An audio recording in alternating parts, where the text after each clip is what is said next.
Hello and welcome back to my desktop where the icons are increasingly taking over.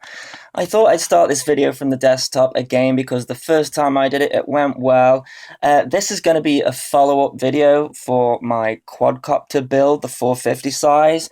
So there were a couple of things that I left out of the video intentionally because it was a long video anyways, too long really, but I wanted to make sure that I got all the essential things in there. And this is a video for non-essentials, but I still think it's a good idea to do. So without further ado, let's load up some websites. So we've got Google, eBay, and Banggood, and the subject that I'm going to be covering today is prop balancing.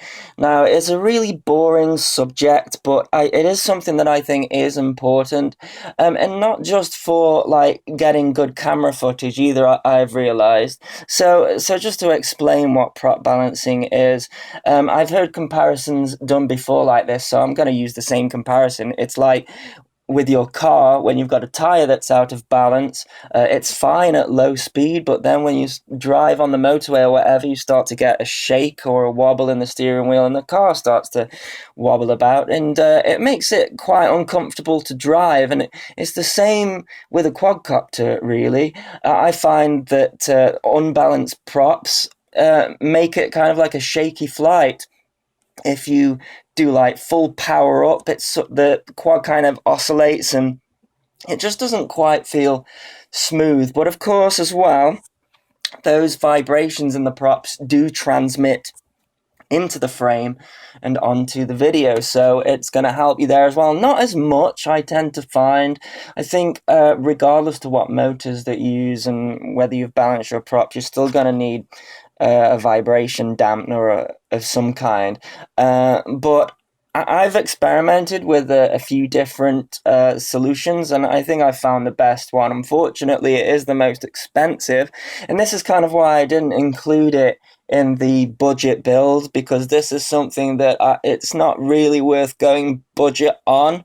And I'll explain that in a bit. So the prop balancer that is the best, well, I suppose, again, some people may have different opinions, but I think in the hobby in general, this device is classed as the best, and it's the Dobro prop balancer. It's kind of like industry standard for prop balancing, and I think it has been for years. I have seen these things in the hobby, for years and years. So we're going to search Dobro. Whoops, that's not how you spell it. Dobro prop balancer. There. So there we go. This is what it looks like. Let's go into shopping.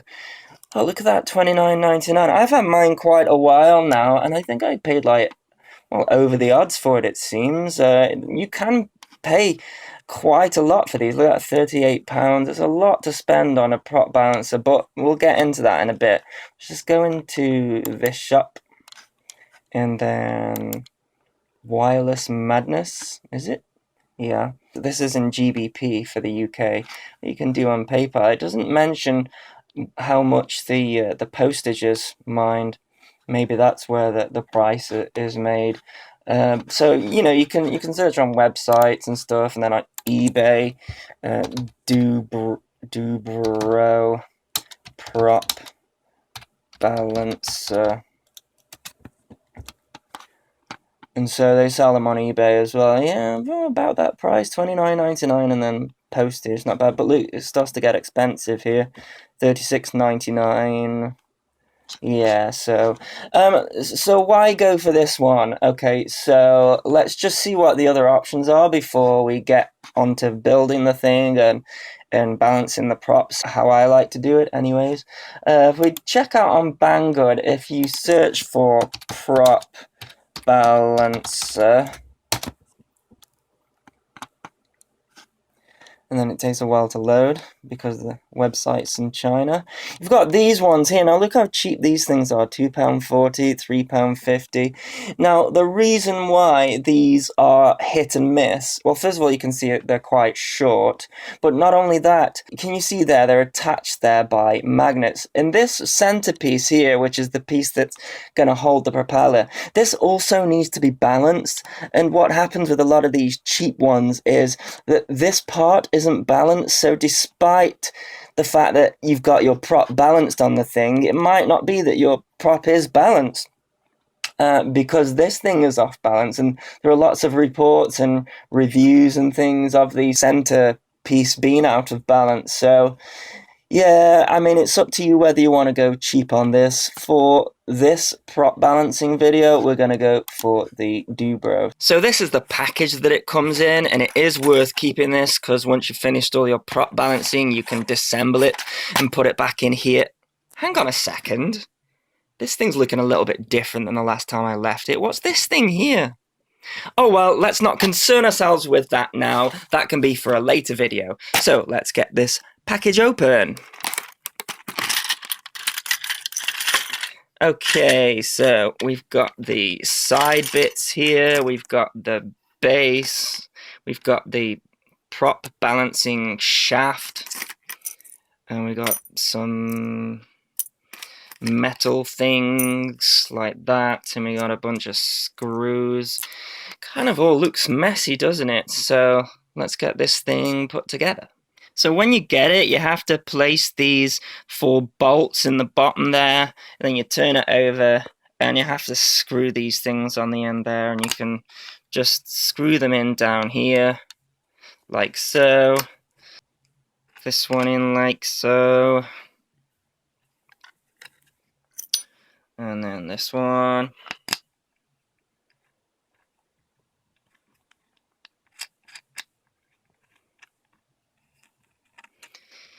And this one.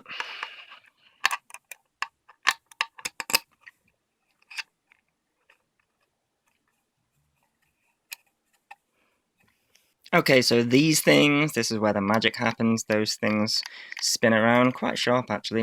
And you want to get these bolt type things, and these go in so the hole is facing up, and they just slide in like so. And then, holding the back there, these are going to go over here like that.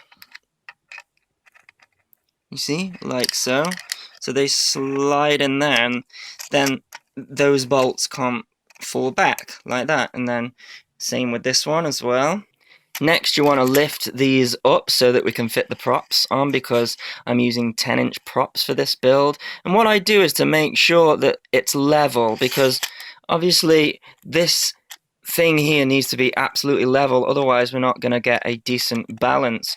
What some people do is put wood blocks underneath of the same size and then tighten these things up, but I don't do that. What I do is, because these are big props, I lift it up to the very top of that pole there, because they're both the same height, and same with this one, and screw it in. So let's do that. Okay, so I don't know if you can see that, but the pole goes up to there and stops. Same with this here. There's kind of like a cutout here. You can see them better on the other side. And I've got the poles touching the top of the cutout in the same place to ensure that they are level. You see there, it just completely stops. So the next thing is, let's get the prop fitted to this. I've been a bit surprised with these Gemfan props. Out of the packet, they're not very well balanced at all, so it's a good job we've got one of these, isn't it? So how do we get the prop on here? You've got like this little piece of plastic tubing here and a washer that just pulls off. You've got like a spring behind it too.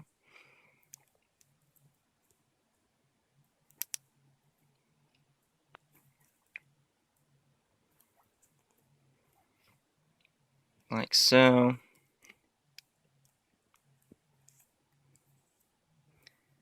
Then you've got this thing that the prop sits between there to ensure that it's on level. So we take that off and put the prop on front ways. I suppose it doesn't really matter which way it goes on. Then you put all that stuff back on. So there you go, it looks something like this. And now we need to find a level surface to put it on this thing. So we're going to put the propeller on here.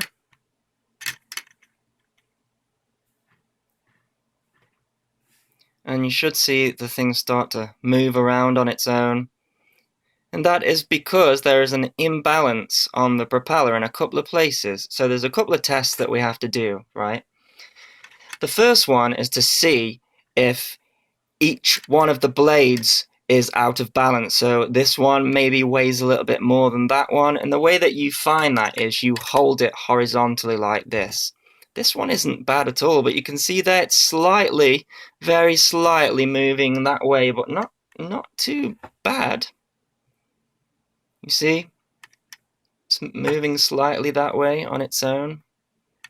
That means that we need to either shave some weight off this side with some sandpaper, or we can add weight to this side using tape, and that's what I'm going to do. So you get your tape like so, just tear a bit off, and then we're just going to add it. I like to add it to the side here like so, but you can pretty much put it anywhere. You have to move it around to kind of experiment with, and you want to fold it over. Yeah, it's pretty much perfect. It shouldn't move. Yeah, that's perfect. So now we have our blades balanced. We need to see whether the hub is balanced, and that is the center bit here. And the way that we do that is you hold the propeller upright and see if it falls, and it is doing. And the way that it falls shows which side of the hub is the heaviest. So definitely this side of the hub is heaviest. In fact, if you flip it around, you can see it goes the other way, because this side is the heaviest. So what we can do is shave some side off this with sandpaper, but as you can see, we've got a very limited amount of plastic there to work with, or add weight to this side, and that's what I'm going to do. I just want to mention before I go any further than this, a propeller does not need two blades. In fact, if you do a YouTube search, there are people out there flying one-bladed props. Now, it's more of a novelty, to be honest, but what they do is they cut this side off and then add a counterweight so that the propeller still balances on one of these things, and they do fly. So if that sort of thing interests you, go check it out.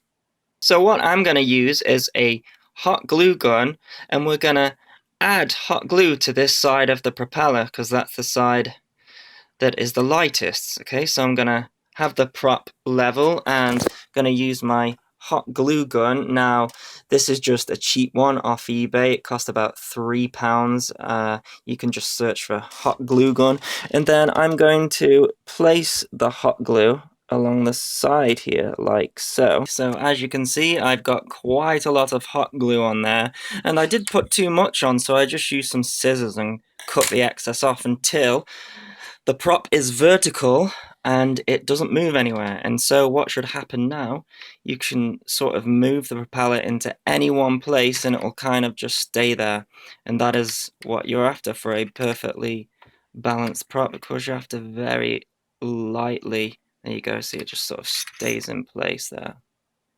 There you go, in place, and on the vertical. Okay, so I've got all my props balanced and we are ready to fly. Thanks a lot for watching this video, and please look out for the future where we add FPV to this and obviously an extension to the front as well. Please continue to subscribe, and until the next video, thanks a lot.